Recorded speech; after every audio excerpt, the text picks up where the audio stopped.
Hello everybody, welcome back to Its Current Year for another quick battle ladder replay. Today played on the Southern Chaos Wastes map against a subscriber of mine, Blitzen aka Slayer3 aka Liam Benton, who's supported the channel for quite a while now and come and hung out in the chat in streams. So we actually matched up against one another in our Shetland Apache Warband games, and then we played a couple of games afterwards, and this was just one of them that was really cool, and I thought I'd highlight. So I'll go through my army first. So front line, I'm playing the Beastmen, some Ungor Horde with Blackhorn's Ravagers in the middle here. I've also got a couple of Bestigor, a couple of Ungor Spearherds out here, as well as some pigs. And we also have the Butchers of Kalkengard riding with a Gorble here. I actually completely forgot about the Destroyers of the Drakwold, so they've been left in the tactical reserves. But on the flanks here, we have two units of just regular Centigors, some Chaos Warhounds with poison, and nothing on that flank. But for leading the force, we have Malagor, who is, just fairly cheap, fairly inexpensive. He's taken Trader King and Bray Scream and Voltide, basically just to try and sort of help tip the fight in against any sort of elite infantry I might face. Trader King also a good little sort of damage debuff spell. So yeah, he allowed me to take the Gorble, who can maybe do some work against characters, or if I saw Malekith or something like that alongside the Butchers. So that's the Beastman force. Now over on the Dark Elf side of things, one of the reasons I wanted to show, obviously he's relevant in the context of the replay itself, but Foot Lokhir, Foot Lords in general are all the rage at the moment. And Foot Lokhir has really come into his own. He sort of falls into that sort of similar character or similar category, I should say, as maybe someone like a Vlad von Carstein or a Sigvald, where you get to the late stage of the battle, and due to his regen and just his generally good combat ability, if you don't make a really concerted effort to snipe him out, which can be tough to do against Foot Lords as well, he's just sort of still nearly full health and can sort of carry the game, and you just don't have enough stuff to deal with him. But the front line here for the Dark Elves is pretty cheap and cheerful, just Bleak Swords and a couple of units of Dread Spears on the flanks. We do have the Blades of the Blood King, which are a really nice combo piece with the Foot Lord, because obviously it gives them the Guardian Aura. So Loki is rocking some nice physical resistance at the moment. Sisters of Singing Doom, pretty decent against the Beastmen. For as much as anything, is because they cause terror, and being a low morale faction, the Beastmen can suffer from that.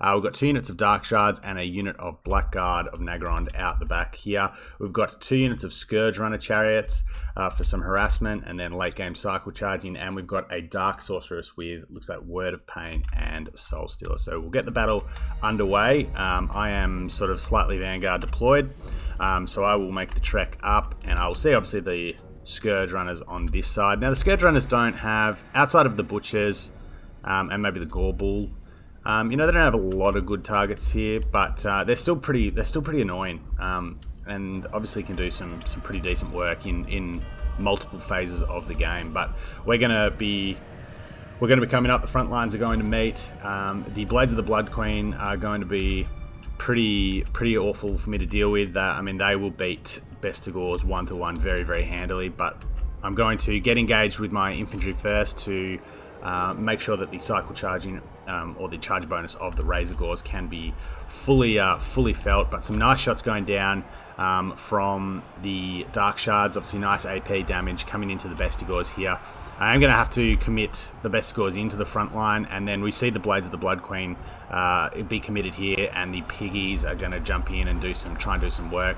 Likewise here, just trying to sort of cycle charge the Razor Gores through with the sort of Blackhorn's Ravagers in the lower tier front line.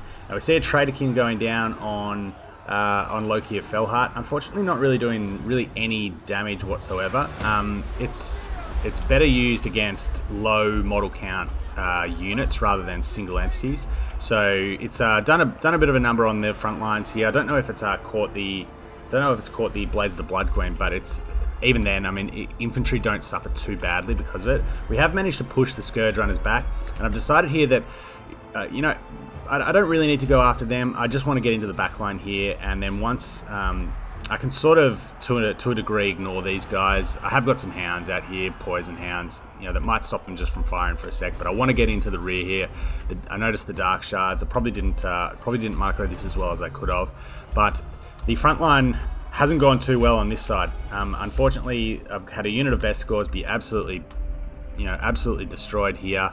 The Ungors are obviously, as you'd expect, not faring too well. But here come the destroyers of the Drakwold up to join the party, so they might be able to do some work. Poison in the frontline fight might be able to help me just mitigate a little bit of the damage that the Blades of the Blood Queen can do. This side of the battlefield's going a little bit better for me. Ungor, these Ungor are going to do okay against Dread Spears. They won't necessarily kill anything very quickly. These Bestigors have done nicely. They've chewed through a unit of Bleak Swords and are now getting stuck into these Dark Shards, as you see these other Dark Shards getting worked down by my mobile cav with the Hounds and the Centaurs coming in. They're going to break very quickly. Unfortunately, though, big mistake by me here.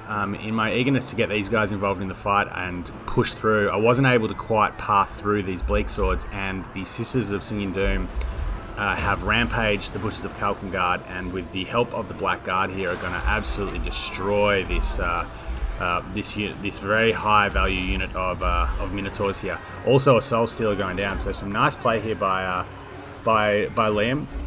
He's using the elements of his force together well. Good synergy here, but elsewhere it's going pretty well for me. I've wrapped up most of the infantry. I've still got my mobile corps.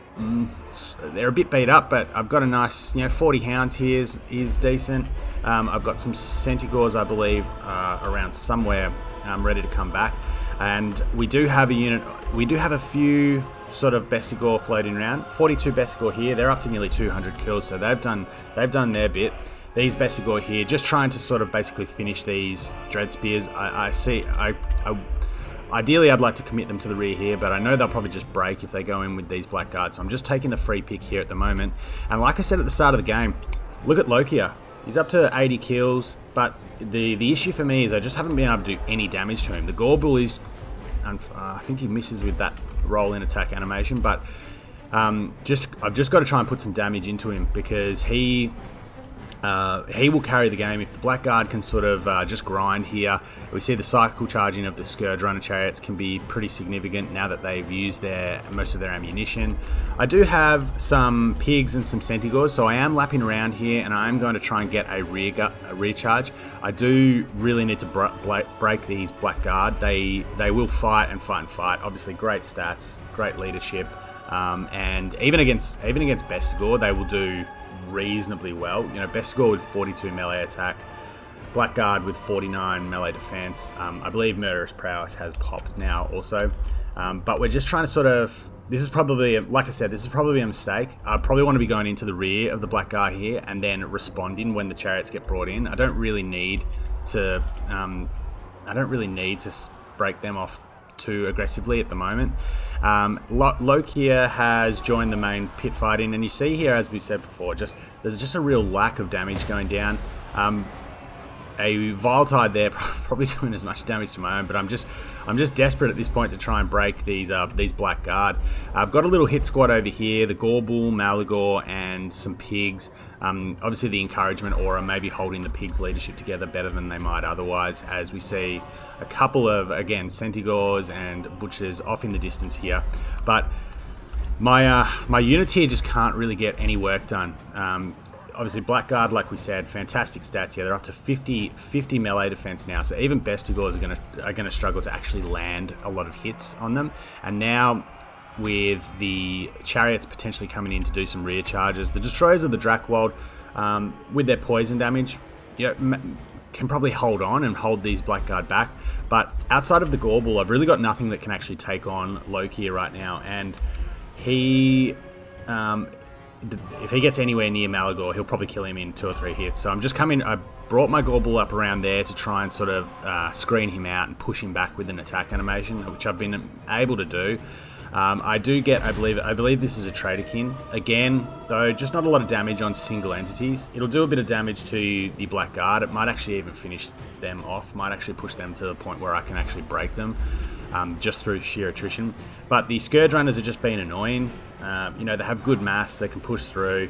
the butchers here, there's only 2 of them left, and then the rest of my infantry outside of a handful of Bestigor here are pretty trash.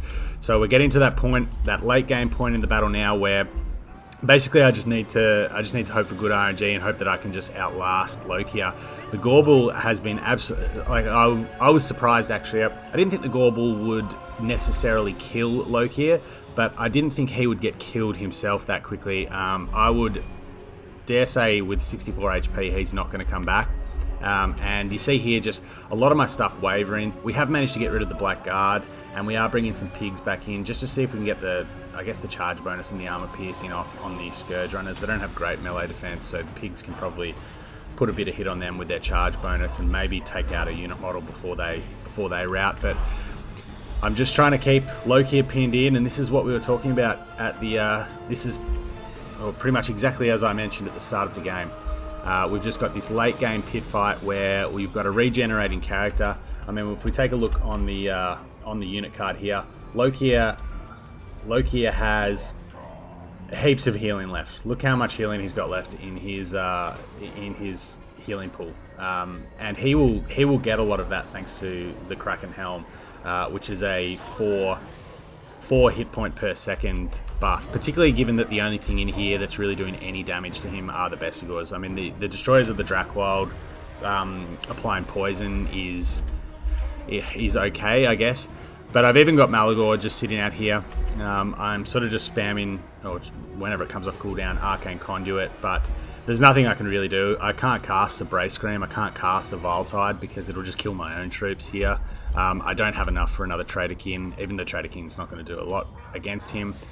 And yeah, at this stage I just have I have really nothing that can kill Lokhir, and he's just going to sit in the pocket.